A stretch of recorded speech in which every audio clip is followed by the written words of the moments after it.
बस सोच का ही तो फर्क है, जो ये जमीन किसी के लिए स्वर्ग और किसी के लिए नर्क है। हो सकता है ये कहानी सुनकर आपको बहुत हंसी आए, मगर हंसी हंसी में ये कहानी टेंशन का कारण और उसे दूर करने का रास्ता दिखा देगी। एक छोटे से शहर में एक व्यक्ति रहता था। वह रुई धुनने का काम करता था। थोड़ी मात्रा में रुई लाता, उसे धुनता, गद्दे तकिए बनाता और उन्हें बेचने जाता। एक बार वो व्यक्ति एक बड़े शहर में अपने मित्र से मिलने गया। मित्र उसे रेलवे स्टेशन पर लेने आया। रेलवे स्टेशन पर एक ट्रेन से बड़ी मात्रा में रुई के गट्ठर उतारे जा रहे थे।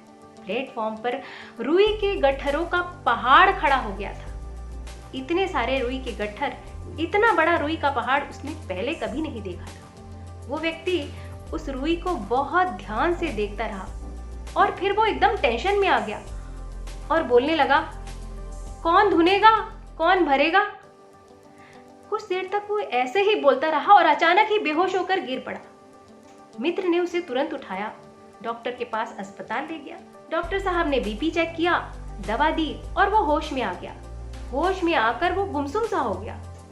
थोड़ी थोड़ी देर में वो बोलता रहता, कौन धुनेगा, कौन भरेगा। मित्र उसे अपने घर ले गया।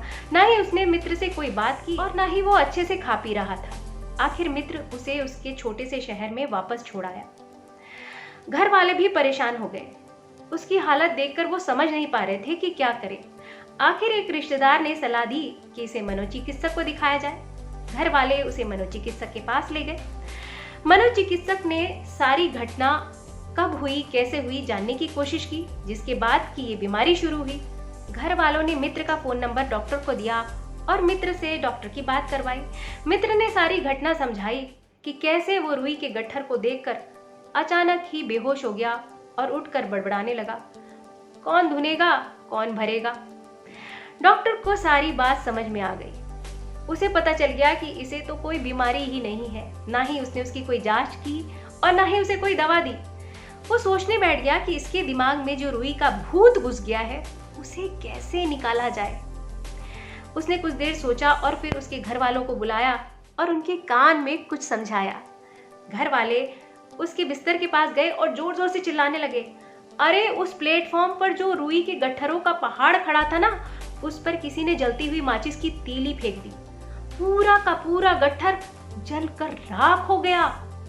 ये सुनकर वो व्यक्ति उठकर बैठ गया। खुश हो गया वो और पूछने लगा, सच में? घर वाले बोले, हाँ सच में।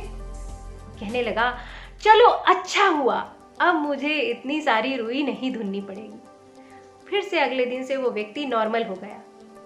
हो सकता है ये कहानी सुनकर आप सब बहुत हंस रहे हो, लेकिन वास्तविक जिंदगी में भी क्या ऐसा नहीं होता कि हम ये सोचकर परेशान होते रहते हैं कि कल क्या होगा, हम क्या करेंगे, कैसे करेंगे। ज्यादातर लोग इस बात से दुखी नहीं है कि वो क्या कर रहे हैं, वो इस बात से दुखी हैं कि कौन उनसे ज्यादा कर रहा है। तो अगर हम ये समझे इस बात को कि ईश्वर ने हर इंसान को अलग बनाया है, हर इंसान की क्षमता अलग है, अपनी क्षमताओं को समझकर जितना हम कर पा रहे हैं उसमें खुश रहने की आदत डालनी चाहिए।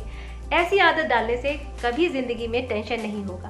तो ये कहानी, ये बातें अच्छी लगी हो तो वीडियो को लाइक करिएगा, शेयर करिएगा और चैनल को सब्सक्राइब करिएगा।